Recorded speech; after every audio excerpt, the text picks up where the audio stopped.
Good evening, you're watching Left, Right and Centre. I'm Vishnu Shom. On the programme tonight, as more details emerge on the Shraddha murder case, the toxic online commentary on the murder seems to be on everything except the murder itself. Blame the woman, alleged love jihad, blame how she's dressed, blame her independence, assign a cause for her behaviour. Incidentally, she happened to have been brutally murdered, but somehow the online commentary doesn't really necessarily reflect that. Why is the focus so skewed and so toxic? We'll get to that in our top debate in a few moments. First, the big developments as far as the case is actually concerned today. Let's just bring out those graphics on the main points today and what exactly has been taking place. Let's just bring that up. Now, Aftab is in police custody for a period of 5 more days, so that's absolutely crucial. Next, the police are going to put Aftab through a lie detector test, and that's something which has been approved.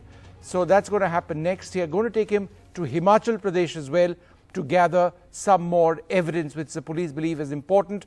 There was drama in the High Court today during the Aftab hearing with several lawyers calling for the death sentence against him. Well, joining us now, Priyanka Chaturvedi, Rajya Sabha MP and spokesperson of the Shiv Sena, Debjani Bhattacharyya, who supports the BJP, with us as well. We'll be joined by Dr. Zeenat Shaukat Ali and Kanika Sadanand in just the next little while. Priyanka, let me come to you first. I think one of the most embarrassing aspects of what exactly is taking place are the remarks being made by our political leaders. Let me give you examples. Kaushal Kishore, Union Minister, who says girls are responsible for leaving their parents for live-in relationships. Educated girls are to be blamed. What message does this give? Firstly, Vishnu, you'll need to correct that. These are not political leaders. They belong to a political party. Sure. Which is the Bharatiya Janata Party. He is a union minister. A union minister who needs to show more sensitivity towards crimes such as this. And a girl has been brutally murdered. A family has lost a daughter. A young life has been snuffed out so brutally. And all he has to offer is moral platitudes and lectures. And this entire onus of, oh, ye to mahila ki hi zimmedari hai. She is supposed to be maintaining her so-called, safety. She is responsible for her own security. She is also responsible to get respect from the society. She's also expected to get honor from the so-called honor from the society. Otherwise, there's honor killing also, which again justifies a woman's brutal death.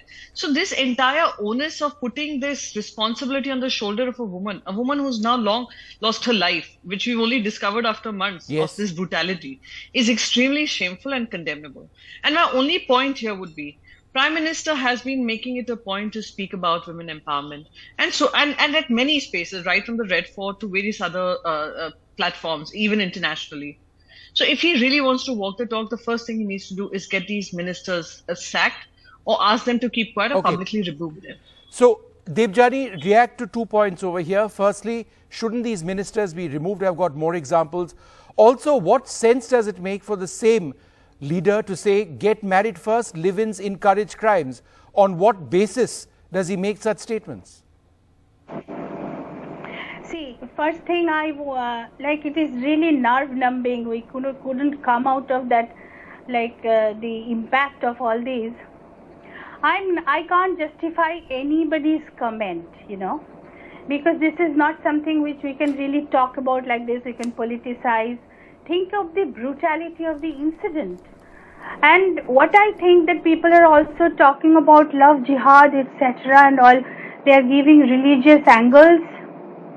To rule out these things, what I feel that whenever the victim and the accused in any kind of crime, when the victim and the accused belong to 2 different communities, then we should have legal judicial system, a separate standardized system to treat such inter-community crimes separately.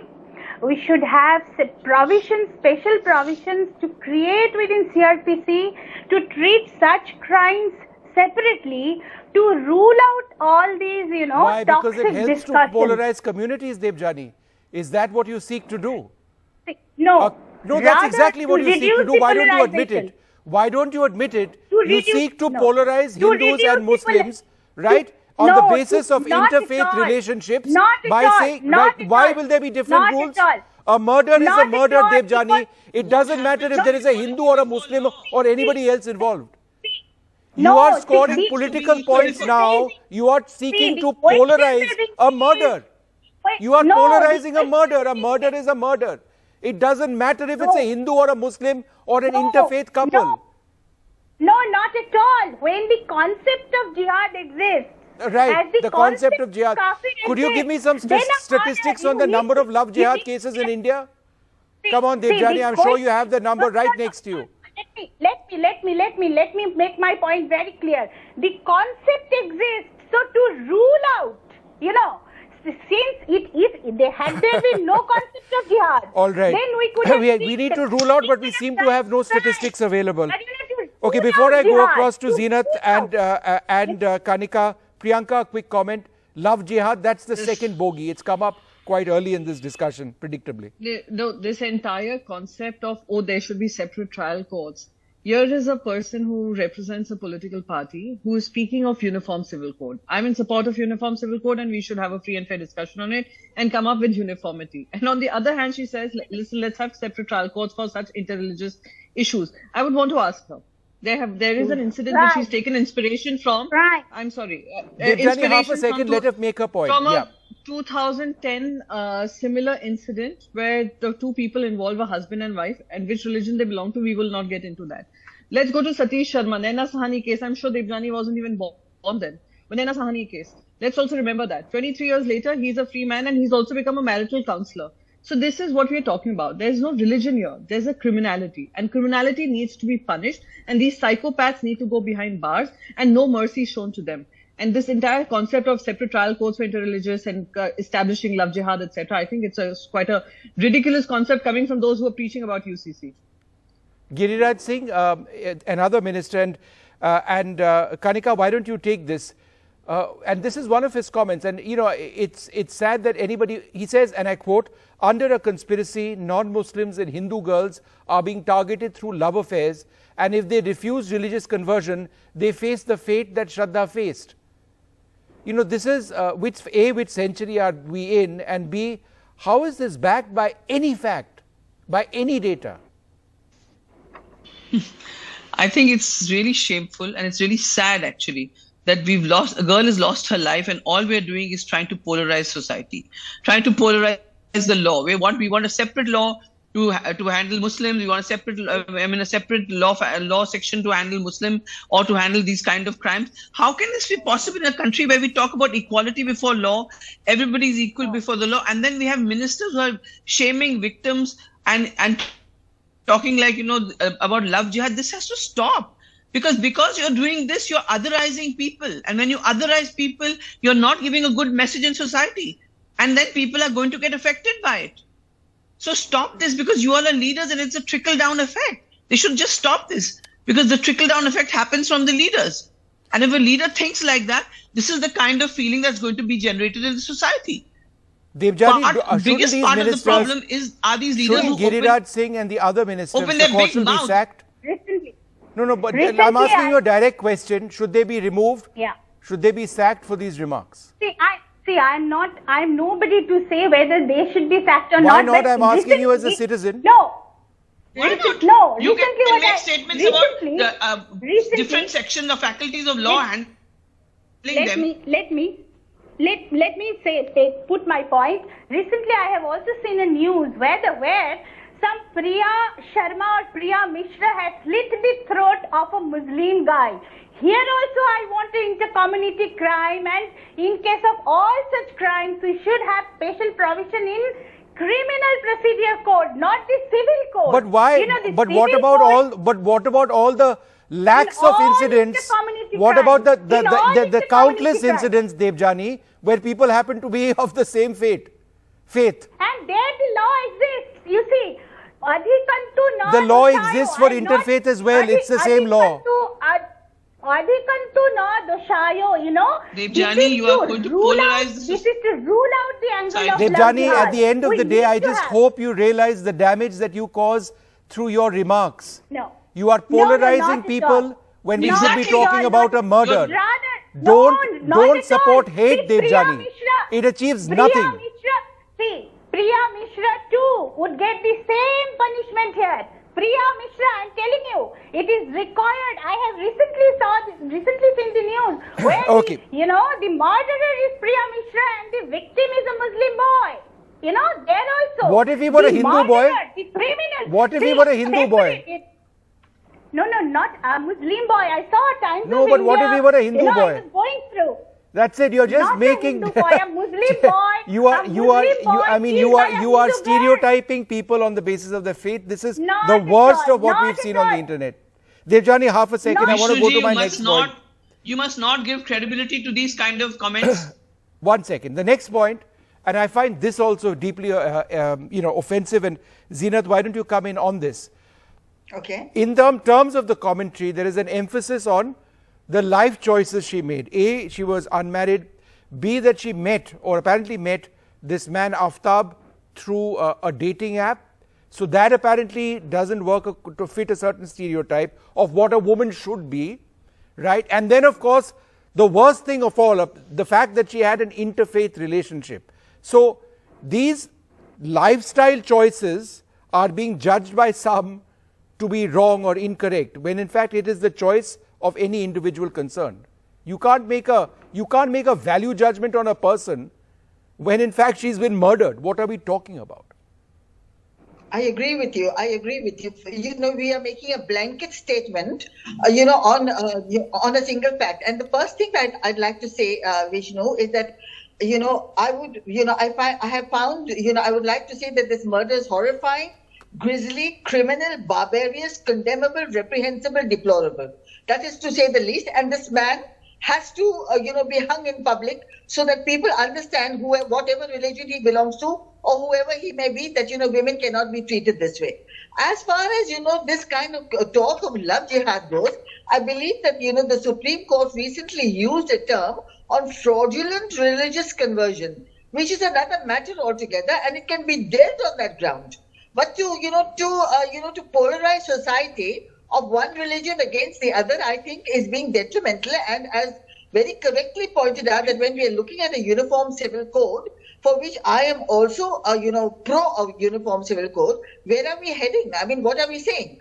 Also, I want to point out that there have been a number of deaths. A number of women have been killed, like Nirbhaya in 2012, beaten, gang raped, tortured.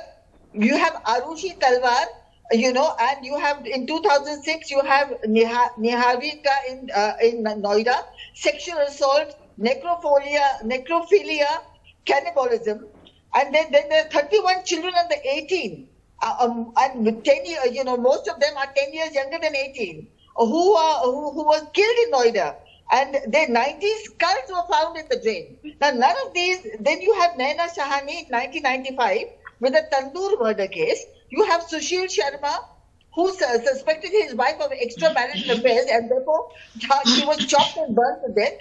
In 1978, you have the Ranga Billa case, where there is kidnapping, and Geeta Chopra and her husband. Now we have these. I have a dozen more cases that I can read out to you. So to divide society on the line of Debjani would like that we should have different gods for Muslims, Christians, Hindus.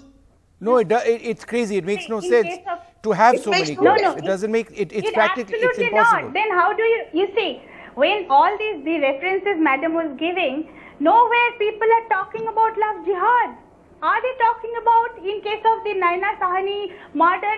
Nobody talked about that. But in this case, they are talking about, and in ample rather. Priyanka, you had a point. Go ahead. Because a political party is spreading this false narrative. Is, how would you rule out? It suits them to polarize society. How would you rule out the love jihad? This is a narrative. What is it? Just said no. Even if it is a narrative, a large majority of Indians believe this narrative. Yeah, and why do they believe it? And shouldn't you be asking why they believe it? Because you publicize it on your WhatsApp groups. Because on your WhatsApp groups it's been publicized. It's meant to polarize. It's as simple as that. Can everybody keep quiet for half a second? Priyanka has been waiting patiently. 1 second, Debjani, half a sec. I will come back to you, Debjani. Priyanka, go ahead. Priyanka, you're on mute, I think. I choose to mute myself at times, but all I'd like to say is that a criminal act is criminal in intent, content, and it needs to be taken to the rightful, I would say, judgment. The rightful judgment can only come and punishment can only come when Delhi police comes up with a foolproof case, where the investigation, forensics, everything is in place. Let's work towards that rather than polarizing the society. I think we should all stand united in ensuring that Shraddha gets justice. Shraddha's family gets justice. Nowhere in all the sources-based stories that are coming out or any part of the investigation that is coming out does it make it about love jihad. And for you to come and irresponsibly talk on a channel about something like this, neither are we dismissing anything. But as of now, as far as the investigation is concerned, none of this has come on record. Neither her parents had a problem with it. They had a problem with the boy. They have nowhere mentioned it's his religion. So this entire nonsensical discussion, that discourse that you all want to bring into the society is harmful, is poisonous, is dangerous, and it will only end up polarizing the society further and not give justice to Shraddha or her family, which they duly deserve and seek from the Indian judiciary and Indian government. Look, wrapping this debate up over here, I've spoken to Shobha there as well about her views on what happened. But hopefully there will be justice, and let the focus be on the murder, not on the religion, not on bogies like love jihad, not on stereotyping Shraddha, not about making inferences based on her appearance, not on the fact that she chose to live independently. None of that. It's a murder. It needs to be looked at like that.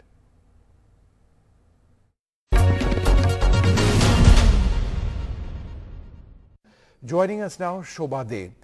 Shobha, thanks very much for being with us.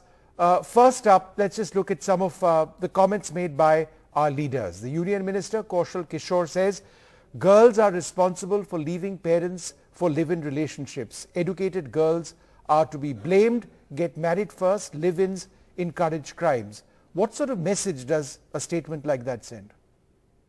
Well, the statement is so obvious and so nauseating and so disgusting, because it takes away any kind of agency a young woman may have over her own life and her own decisions.